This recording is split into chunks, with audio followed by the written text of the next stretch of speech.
Good morning. Some fascinating things are taking place now. The world appears to be in a turmoil, but is it really in a turmoil? Or is it that things are shaping up differently? With one person, the whole world is shaken. POTUS has created what you call an earthquake.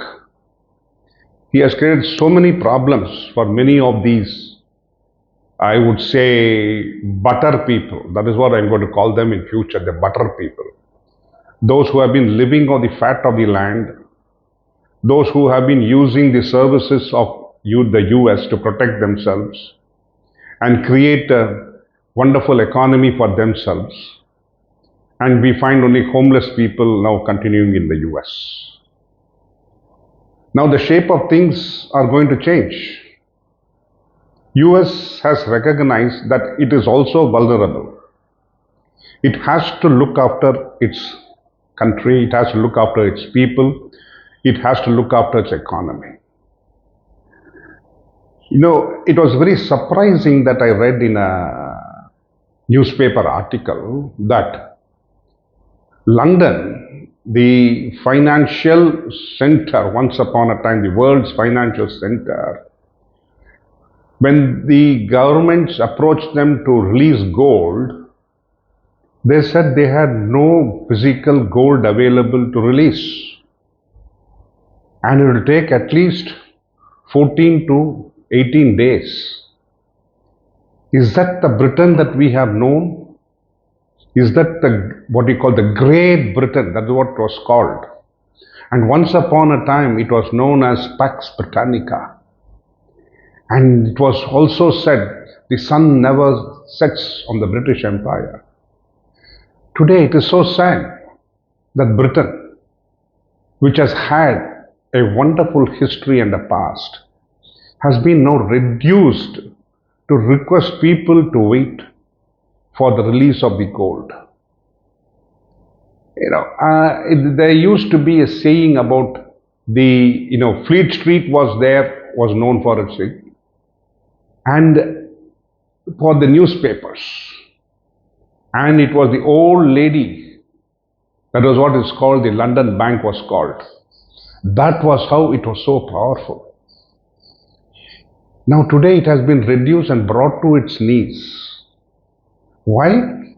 Because it has lost touch with reality. Too many butter people were around moving things. And things were easy to move. Today, we are going to find it very difficult. Britain and Europe are going to find it difficult without the security cover of the US. If you look at most of the advanced technologies, especially with regard to the internet, with regard to the software development, with regard to the technology of chip manufacturing, the source was the US. The US government was funding its military so that it would enhance its strength and use the services of technology to lessen the cost of boots on the ground, as you call, where the army goes and serves in a particular country, boots on the ground. But the technology was slowly made available to the public, and today the world is bursting with so much of ideas with that technology. That technology which is now creating havoc in the form of AI, as I call it. It's the source document lies with the US. So the US gave us so much of information, so much of technology. The best cars, Chrysler, Ford, you name the cars, they came from the US table. US taught us the setting up of infrastructure roads in the form of roads, interlinking of roads from New York to California, from Seattle to down south Florida. interlinking so many states, so many towns, so many cities. And it gave a boost to the development of the US. It gave us the idea. And India today is following the same idea, infrastructure, development. And we are linking Kanyakumari to Kashmir and Kutch to West Bengal. That is the kind of growth India has envisaged. So coming back to the topic, now today Europe has to wake up. It's a wake-up call for Europe. It is fattening itself on the security cover of the US. It does not exist anymore. They have to learn, and they are finding their feet. They have to find their feet. They lost it completely, that there was a ground beneath them. Because the ground beneath them was held together by the US armed forces, the security cover of the US. But today, that ground is slowly slipping, and before it becomes a swamp into which Britain and EU, I would say, EU, are swamped and sucked into the swamp. I'm sure they need to wake up, they will wake up, and they need to look at different opportunities and deal with different governments differently. I'm not able to express all my thoughts because they're flowing so fast. I'm not able to write it down also because I don't have the technology to write it so fast. If I'm able to, if suppose the technology comes, which I'm sure it will come, that my thinking will be projected onto the screen.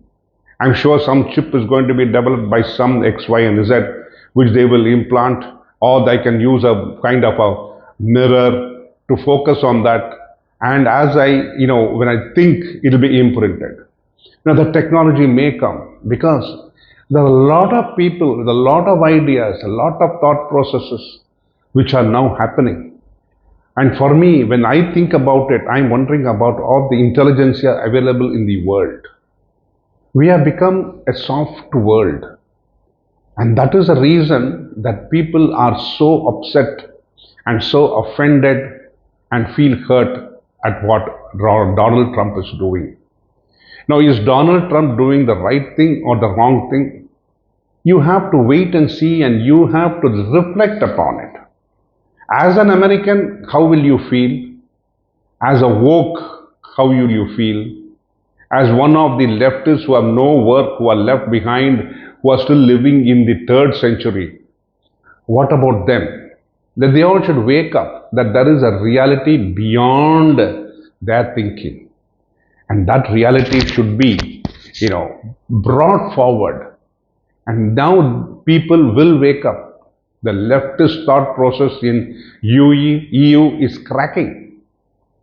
Germany just elected a nearly a right-wing leader.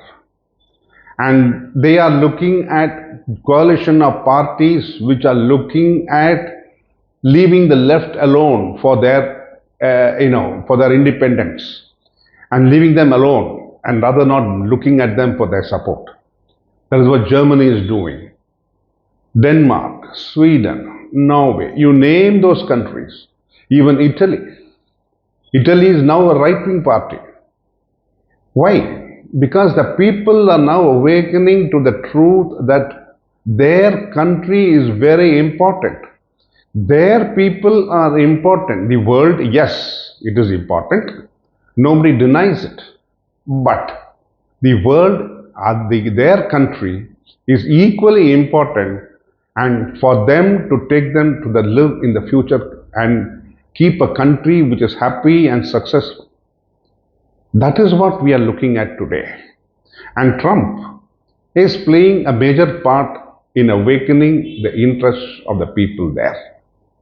And I'm sure that as time goes by, there will be, a new definition of international trade, international relationship, and as you call, liberalism, and the thought process of economic independence for very many people. I would like to continue with this kind of thinking process because because of Trump, he has shaken the world.